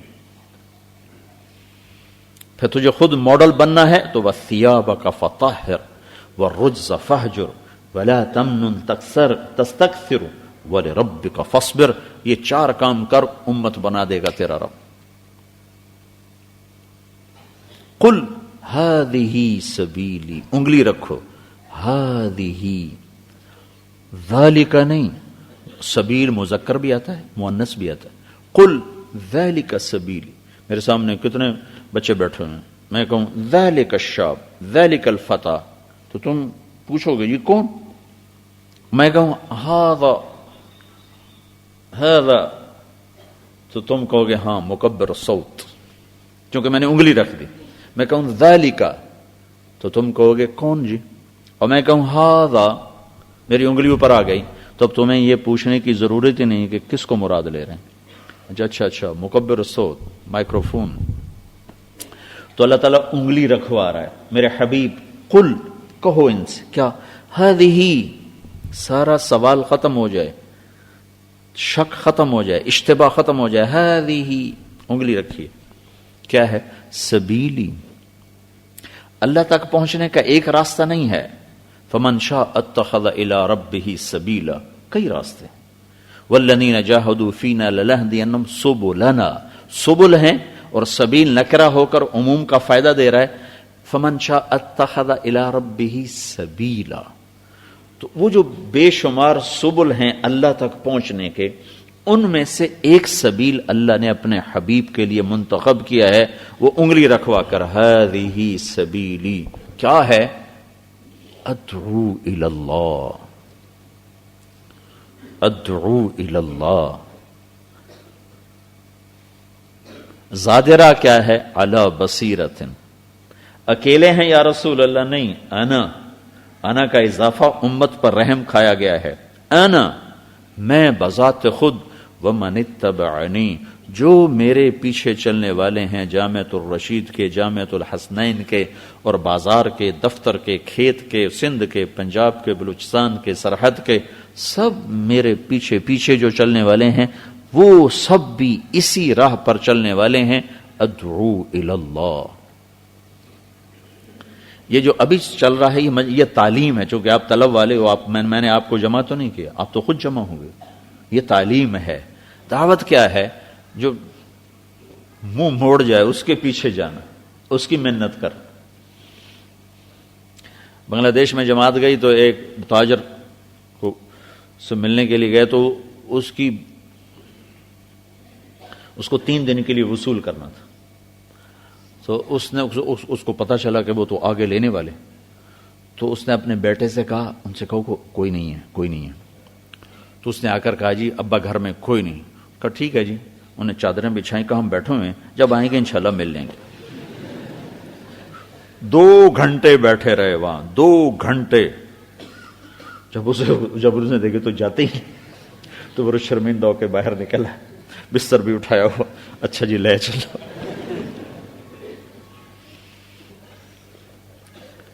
نارووال میں ڈاکو تھا چاند خان, میں باتی تھا چاند خان. تو میاں جی امراؤ خان رحمۃ اللہ علیہ نے اس کو تیار کر لیا. لوگوں نے کہا جی اس کو لے جاؤ تو ڈاکے ختم ہو جائیں. تو پہلے تو وہ تیار ہو گیا, وہ بھی میواتی تھا. میاں جو امراؤ خان تو میواتیوں کے چودھری تھے, تو ان کے شرم میں ہاں کر دی کہ میں 10 دن کے لیے جاتا ہوں. اور جب اس کو وصول کرنے گئے تو بھاگ گیا, اور جا کر ایک کھیت تھا گندم کو, اس میں جا کے چھپ گیا. تو جب میاں جی امراؤ کو پتہ چلا کہ وہ تو غائب ہو گیا, تو اس کو ڈھونڈنے نکلے, ادھر بھاگ ادھر بھاگ. کسی نے اس کو دیکھ لیا تھا جاتے ہوئے, تو اس نے کہا جی ادھر جا رہا تھا گندم کے کھیت کی طرف. تو ساری جماعت کو گندم کے کھیت میں ڈال دیا, تو بیچ میں لیٹا پڑا تھا. تو اس کو وہاں سے جا کے پکڑا, اٹھا کے لے کر آئے. رات کو مسجد میں سلایا, اوپر پہرا دیا. 3 دفعہ رات کو اس نے بھاگنے کی کوشش کی. اب تم یہ سارے کام کر سکتے ہو؟ تم تو کہو گے ہماری بلا سے وما علینا الا البلا. تم تو آرام سے آیت پڑھ کے فارغ ہو جاؤ. یہ کام کر سکتے.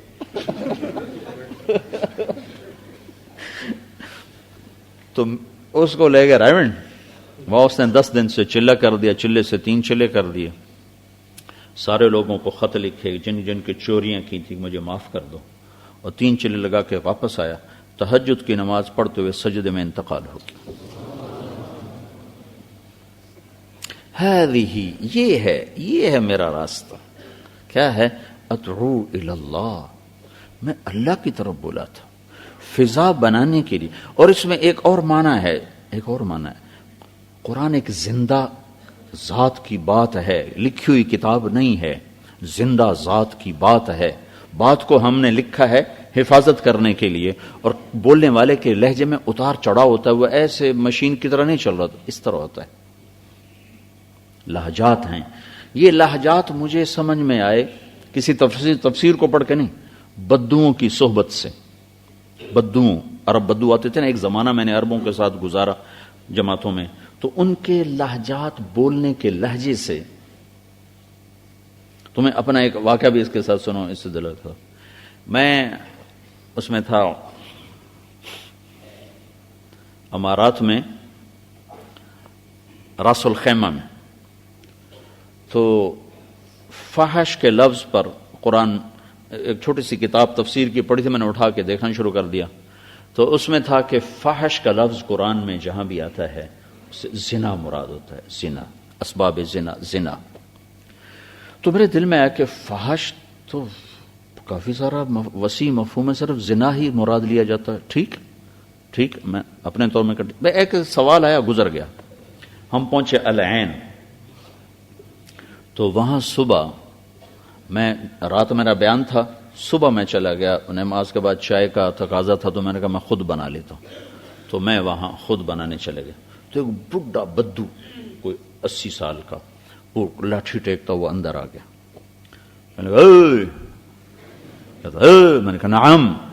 اس نے سمجھا کوئی خادم ہے. کہا اذن لی قہوہ بناؤ. میں نے کہا حاضر تفضل. اس کو میں نے بٹھا دیا. بیٹھ کے پھر مجھے ایسے دیکھنے لگا. پھر اس نے مجھے پہچان لیا. انت المبین, تو رات بیان کر رہا تھا. میں نے کہا نعم انا المبین. قال سامحنی سامحنی. میں سمجھا کوئی خادم. میں نے کہا بیٹھو بیٹھو. میں نے اپنے چائے اتار دی, اس کا کعبہ رکھ دیا. تو باتیں شروع ہو گئیں. وہ اپنے جاہلیت کی سنانے لگا, میں سن. تو میں نے اس سے پوچھا شیخ امعک من القرآن شیء, کوئی قرآن بھی آتا ہے؟ کہنے لگا یا بنی ما عندي بشيء لأن طول حياتي على الجمل.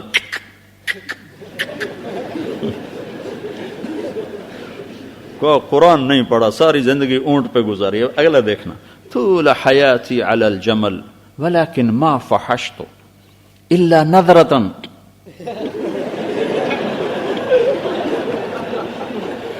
اس نے مجھے فحش کا مطلب سمجھا دیا قرآن کا.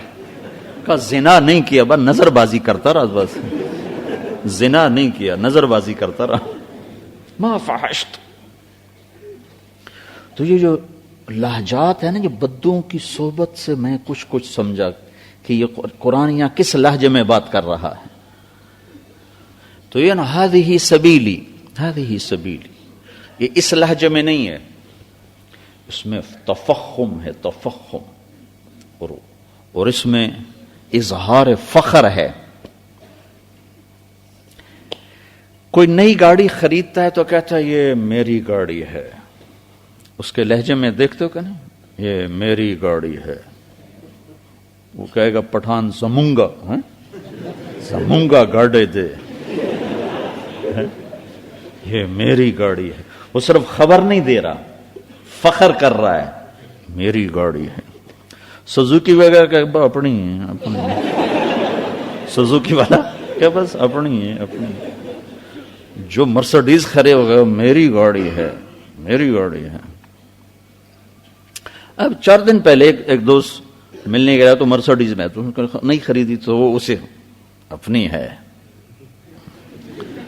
تو ایک لہجے میں فخر، میری گاڑی ہے. سمجھو، یہ ہذہ سبیلی میں یہ لہجہ ہے، ہذہ سبیلی، کہ عرب فخر کرتے ہیں کبھی کسی چیز پر، کبھی کسی چیز پر. میرے حبیب تو فخر کر، ہذہ سبیلی، یہ لہجہ ہے یہاں، یہ ہے میرا راستہ. کیا؟ ادعو الی اللہ، میں اللہ کی طرف بلاتا. ادعو الی ربک انک لعلی ھدی مستقیم. تو تمہارے فرائض میں بہت بڑا فریضہ شامل ہے کہ بے طلبوں کے پاس جاؤ، ان کی اذا پہ صبر کرو، ان کی طرف سے آنے والی تکالیف کو سہو برداشت کرو. کہ دعوت کے بغیر عمومی فضا نہیں بن سکتی. فضا بنانے میں جیسے تبلیغ میں جا کر آدمی علم نہیں سیکھ سکتا، اس کے لیے مدرسہ ہے، مدرسے کا ایک دائرہ کار ہے. تبلیغ کی بھی ایک خصوصیت ہے کہ جو عمومی فضا ہے وہ دعوت سے بنتی ہے، تبلیغ سے بنتی. تو آپ کی خدمت میں گزارش ہے، جب اس 4 دیواری میں ہو تو میں نے شروع میں بات پہلی تم سے وہی کی تھی کہ اپنے ذوق بدلو. یہ مدرسوں میں جو ہوتی ہے نا یہ نعت خوانیاں اور اردو میں، تو مجھے وحشت ہوتی کہ ہاں عربی میں ہو رہی ہوتی، کوئی تھوڑا کلام بھرا پڑا ہے.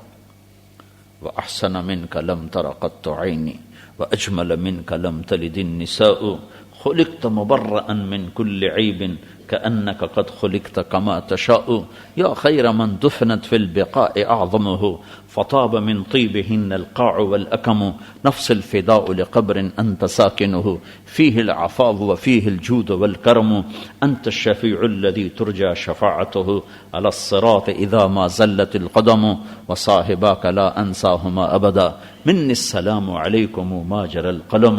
کوئی تھوڑا ہے وہ یاد. علم کا ذوق بنانا ہے تو عربی کا ذوق بناؤ. علم میں رسوخ چاہتے ہو تو عربیت میں رسوخ پیدا کرو. اللہ کے ہاں قبولیت چاہتے ہو تو صفات علم کے ساتھ مزین کرو. صرف یہ 13ویں پارے کہ یہ 9 چیزیں لے لو، بس 9 چیزیں. یوفون بعہد اللہ ولا ینقض. تم اس سے پہلے تمہیں علم والوں کو یہ کہا گیا ہے افمن یعلم انما انزل الیک من ربک الحق کمن هو اعمی انما یتذکر اولو الالباب. وہ کون ہیں جن میں یہ 9 باتیں ہوتی ہیں؟ وہ یوفون بعہد اللہ ہوتا ہے، ولا ينقضون الميثاق ہوتا ہے، والذین یصلون ما امر اللہ ان یوصل ہے، ویخشون ربهم ہے، اور یخافون سوء الحساب ہے، اور صبر ابتغاء وجہ ربهم ہے، اور اقاموا الصلاۃ ہے، اور انفقوا مما رزقناهم ہے، اور یدرؤون بالحسنۃ السیئۃ ہے، اولئک لهم عقبی الدار ہے.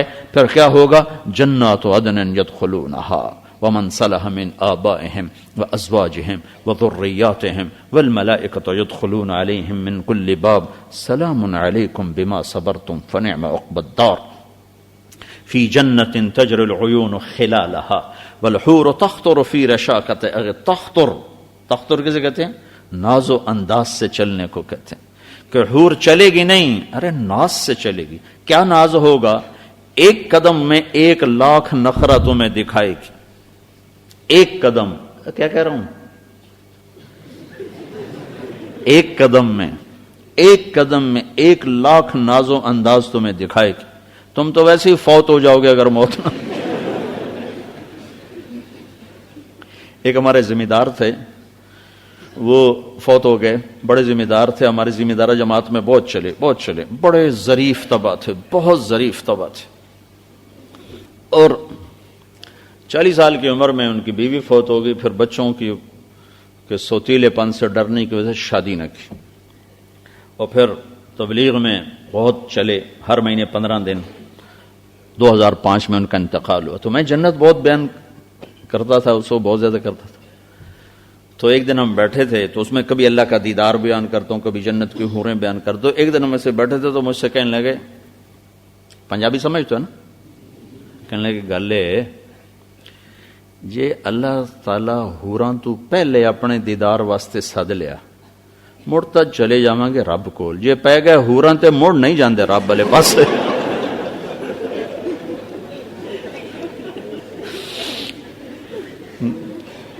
اگر اللہ تعالیٰ نے حوروں سے پہلے اپنا دیدار کرا دیا پھر تو رب سے ملاقات ضرور کریں گے، اگر حوروں پہ ڈال دیا پھر نہیں جاتے ہم رب کے پاس.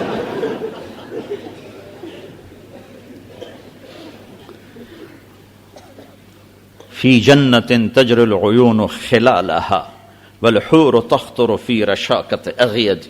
کیا خوبصورت وہ باغیچہ ہے جس میں وہ ناز و انداز سے چل کے آ رہی ہے، ہر قدم پہ 1,00,000 نخرہ دکھا رہی ہے. جسم پہ 100 جوڑے ہیں اور 100 جوڑوں میں چمکتا دمکتا نظر، جسم چاندی اور شیشے کی طرح نظر آ رہا ہے. اور اس کے 60 ہاتھ، اس کا قد ہے 130 فٹ، اور اس کے سر کے بال چوٹی سے لے کر پاؤں کی ایڑی تک آ رہے ہیں. جب وہ یوں سر کرتے تو پورے بال یوں گھومتے ہیں جیسے رات چھا گئی ہو. اور اس میں موتی اور یاقوت جڑے ہوئے ہیں، اور وہ 100 جوڑوں میں اس کا چمکتا. ان اقبلت او ادبرت وہی مستقبلہ، وہ تمہارے جب سامنے آئے گی تو بھی اس کا چہرہ دیکھو گے. اور عجائب جب وہ پیٹ پھیرے گی تو بھی تم اس کا چہرہ دیکھ رہے ہو، چہرہ غائب نہیں ہوگا. اور ہر نظر میں 70 گنا پہلے آگے بڑھ جائے گی. تختال فی حلل حرائر سندس استبرق واساور من عسجد. سندس اور استبرق کے جوڑوں میں ہوگی، اور سونے کے کنگن سے سجی ہوگی، اور ماتھے کا جھومر چمکتا ہوگا، اور چہرے کا نور اللہ کے نور میں سے ہوگا. وَسَطَعَ نُورٌ فِي الْجَنَّةِ فَرَفَعُوا أَبْصَارَهُمْ فَإِذَا هُوَ مِنْ ثَغْرِ حَوْرَاءَ ضَحِكَتْ فِي وَجْهِ زَوْجِهَا. جنت میں نور کی چمک اٹھے گی، لوگ ایسے دیوانہ وار دیکھیں گے یہ نور کیسا نور ہے. تو فرشتوں سے پتہ چلے گا کہ اوپر کی جنت میں ایک حور اپنے خامند کے سامنے مسکرائی ہوگی، اور اس کے دانتوں سے نور نکل کر ساری جنت کو چمکا رہا ہوگا. ادھر تو ہنسنے والیوں کے پیلے پیلے دانت ہوتے ہیں، اور ادھر تو ہنسے گی تو پوری جنت کو چمکا دے گی. والتاج يعلو فوق مفرق رأسها من لؤلؤ وجواهر وزمرد. اور اس کے سر پہ تاج ہوگا جو جواہرات سے مرصع ہوگا، زمرد یاقوت سے مرصع ہوگا، جس کا ادنا موتی دنیا میں رکھو تو مشرق مغرب روشن ہو جائے. ادنا موتی سب سے چھوٹا موتی توڑ کے دنیا میں رکھو، ساری کائنات کو وہ روشن کر دے گا. فَكَأَنَّهُنَّ جَوَاهِرٌ مَكْنُونَةٌ صِيغَتْ بِقَالِبِ لُؤْلُؤٍ وَزُمُرُّدٍ. یوں لگتا ہے جیسے اللہ تعالیٰ نے موتی یاقوت کے سانچوں میں ڈھال کے ایک عورت کا پیکر بنا دیا ہو. وہ عورت نہیں ہے، وہ موتی یاقوت ہیں جو انسان جو ایک نسوانی پیکر میں ڈھلے ہوئے ہیں. جنت میں ایک نہر ہے جس کا نام ہے بیدخ. وہ مشک عنبر زعفران کافور اس میں بہتا ہے. تو جب اللہ کسی لڑکی کو بنانا چاہتا ہے تو اس پر اپنی تجلی ڈالتا ہے تو حور نکل کر باہر آ جاتی. پھر اللہ اس کو کپڑے پہناتا ہے، اللہ اس کو کپڑے پہناتا ہے، اور اللہ تعالیٰ اس کو حسن اپنے نور کی تجلی میں سے اس پر نور ڈالتا ہے، پھر اسے خیموں میں بیٹھاتا ہے، پھر وہ مل کر کے کہتی ہیں این خطابنا این رجالنا این من نحن لہ، کوئی ہے ہم سے منگنی کرنے والا، کوئی ہے ہم سے نکاح کرنے والا، وہ کہاں ہیں جن کے لیے ہمیں بنایا گیا؟ ابو ہریرہ نے کہا جنت میں ایک حور ہے جس کا نام عینا ہے، جب وہ چلتی ہے تو 70,000 خادم دائیں طرف ہوتے ہیں، 70,000 بائیں طرف ہوتے ہیں، 1,40,000 کے درمیان وہ چلتی ہے، موت مر نہ گئی ہوتی تو سارے مر جاتے، سمندر میں تھوک ڈالے تو سمندر میٹھے ہو جائیں، سورج کو انگلی دکھائے تو سورج بے نور ہو جائے، نظر نہ آئے، مردوں سے بات کرے تو مردے زندہ ہو جائیں، زندوں کو دیکھ لے تو ان کے کلیجے پھٹ جائیں، اور وہ یہ کہتی ہے این الآمرون بالمعروف والناہون عن المنکر، کدھر ہیں بھلائیوں کے پھیلانے والے اور برائیوں کے مٹانے والے؟ انی لکل من امر بالمعروف ونہا عن المنکر، میں ہر اس کے لیے ہوں جو بھلائی کو پھیلا رہا ہو، برائی کو مٹا رہا ہو۔ میں نے لندن میں بیان کیا، یہ عینا کا بیان کیا، تو ایک نوجوان کھڑا ہو گیا، کہنے لگا مولانا صاحب ایک ہے یا زیادہ ہیں عینا؟ عینا ایک ہے یا زیادہ ہیں؟ میں نے کہا کیوں؟ کہنے لگا ایک ہے پھر تو نہیں ملتی، وہ تو کوئی صحابی لے جائے گا، زیادہ ہے تو ہم بھی طلبگار ہیں۔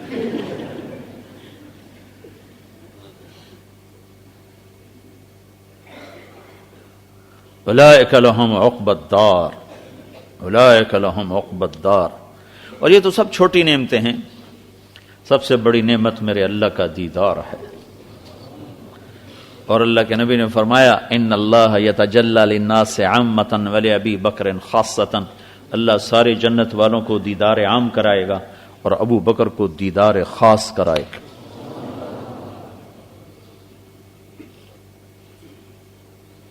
اولئک لہم عقبی الدار جنات عدن، اور جنت عدن کو اللہ نے اپنے ہاتھوں سے بنایا ہے، باقی جنت کو امر کن سے بنایا ہے، جنت الفردوس کو اپنے ہاتھوں سے بنایا ہے۔ جس دن سے بنایا ہے اس دن سے لے کر آج، اور آج سے قیامت تک وہ روزانہ 5 دفعہ اس کے حسن و جمال کو بڑھاتا جا رہا ہے، بڑھاتا جا رہا ہے، بڑھاتا جا رہا ہے۔ کیا چیز بن رہی ہے۔ اور آخری چیز ہے کہ اپنے اوقات کو اس طرح ترتیب دو کہ دعوت کے لیے تمہیں وقت ملے اور تم لوگوں کے پیچھے پھرو، نبیوں کی وہ سنت زندہ کرو جو تمام انبیاء میں مشترک ہے کہ ہر ایک چل کے گیا ہے۔ رب انی دعوت قومی لیلا و نہار۔ واہ، نوح علیہ السلام کی کیا کہانی اللہ نے ہمیں سنائی ہے۔ تو یہ ساری چیزیں جمع ہو سکتی، علم کی نسبت ہے تو اس کے لیے بھی وقت نکالو، تصنیف و تعلیف سے ہو تو اس کے لیے بھی وقت نکالو، درس و تدریس ہے اس کے لیے وقت نکالو، ذکر تزکیہ ہے اس کے لیے وقت نکالو، اور دنیا کے انسانوں کو اللہ کا پیغام سنانا، پہنچانا ہے اور انہیں اللہ کے قریب کرنا ہے۔ اس کے بغیر تم فضا نہیں بنا سکتے، اس کے لیے وقت نکالو۔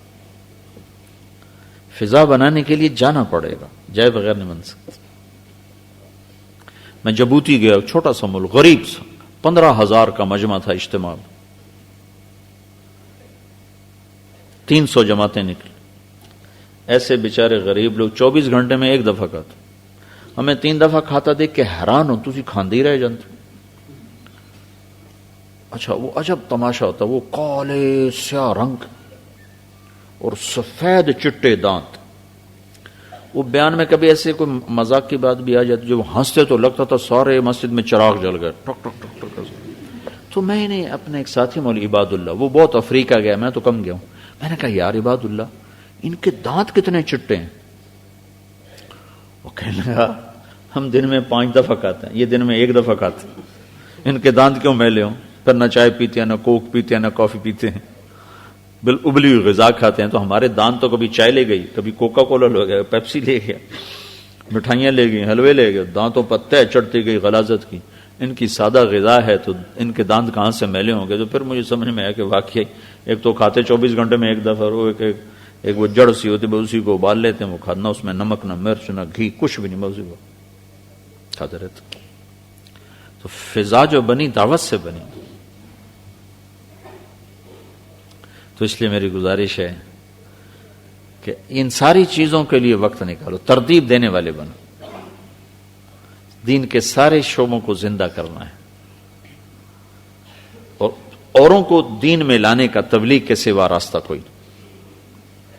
اوروں کو دین پہ لانے کا دعوت کے سوا راستہ کوئی. میرے پاس اگر کوئی چل کے نہ آتا تو میں تو اپنے باپ کی نہیں مانتا تھا کہ میں کسی شیخ کا جا کے بیعت ہو جاؤں, تو میں نے کسی اور کی کیا مانتی نہیں. میرے پاس کو چل کے آئے, میں ان کا احسان مند ہوں, جن کی برکت سے میں آج ممبر رسول پر بیٹھا ہوں, ورنہ میں کسی کلینک میں ہوتا, اس وقت کسی ہاسپٹل میں ڈیوٹی دے رہا ہوتا, مریض دیکھ رہا ہوتا. میرا چھوٹا بھائی بھی ڈاکٹر ہے, میں بھی ہوتا, ہم دونوں مل کے ہسپتال کھول کے بیٹھے ہوتے. مجھے میڈیکل کالج سے اس ممبر تک لانے میں چند نوجوانوں کا ہاتھ ہے جنہوں نے میری گالیوں کو برداشت کیا. وہ ہمارے کالج کا ہی لڑکا تھا, ہمارے ہاسٹل میں آتا تھا, گشت کرتا تھا, باتیں کرتا تھا. جیسے جنید جمشید گاتا ایسے میں اپنے کالج کا گلوکار تھا. تو مجھے تو پتہ ہی نہیں تھا دین کیا چیز, نہ کبھی کسی کی بات. کبھی کبھی جمعہ پڑھنے کی توفیق ملتی تھی تو اس وقت جب تقریر ختم ہو جائے اس وقت جاتے, جب تقریر ختم ہو جائے, وہ سنتوں کا وقت نہیں دیتے, اس وقت جا کے جمعہ پڑھتے. تو ہمیں کیا خبر کوئی کیا کہہ رہا ہے کیا نہیں کہہ رہا. تو اس نوجوان نے, بنگالی تھا, وہاں بنگلہ دیش کا, وہیں رہتا ہے, ڈھاکہ میں ہوتا. میں نے اس کو ایسے دھکے دے کے کمرے سے نکالا, دھکے دے کے, گالیاں نکال کے, دھکے دے کے. اس نے آہ نہ کی, چپ کر کے سر جھکایا اور میرے کمرے سے باہر نکل گیا. اور میں ایسا بدتمیز تھا کہ کمرے سے نکل کر پھر میں نے اس کو بے عزت کیا. ہاسٹل کیسے ساحہ میں, قاعہ میں نے اس کو بے عزت کیا, ٹکا کے. ایک بکر کا لڑکا تھا, اس کو اپنے ساتھ ملا کے اتنا اس کو بے عزت کیا, اس نے سر نہیں اٹھا, بس ایسے کھڑا رہا, ایسے ایک لفظ نہیں بولا. تو یہ چیز لاشعور میں جا رہی تھی, اثر کر رہی تھی. اگرچہ میں بدتمیز ہو رہا تھا لیکن اس کا یہ صبر میرے لاشعور میں ایک ہلچل پیدا کر رہا تھا. اور آخر مجھے انہوں نے وصول کر کے چھوڑا.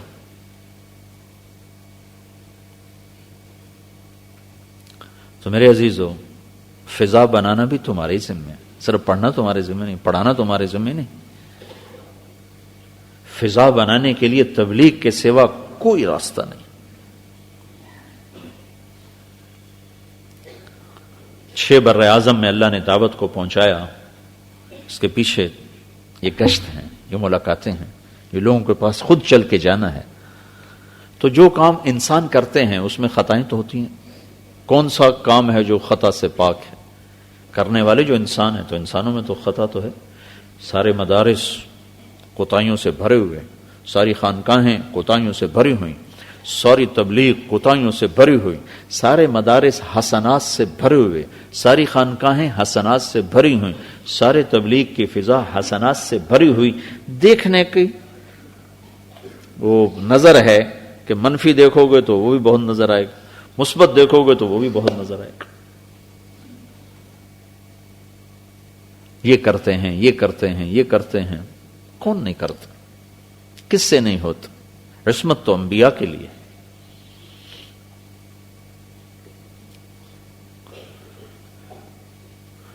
تو اگر اس کی حسنات اس کی سیئات پر غالب ہیں تو اللہ کے ہاں وہ مقبول ہیں.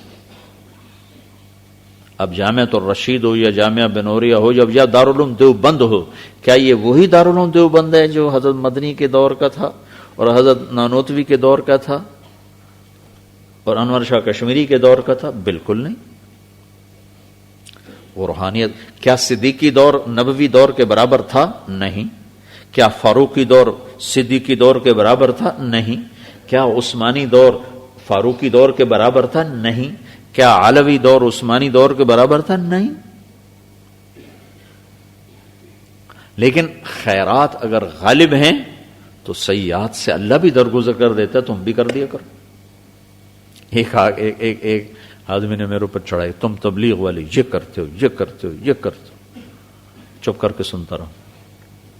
جو چپ ہو گیا تو میں نے کہا دیکھو بات یہ ہے, اللہ تعالیٰ نے نا 100 نمبر کا مطالبہ نہیں کیا کہ 100 نمبر لے کر آؤ گے تو پاس کروں گا. اللہ نے کہا 51 نمبر لے لو پاس کر دو.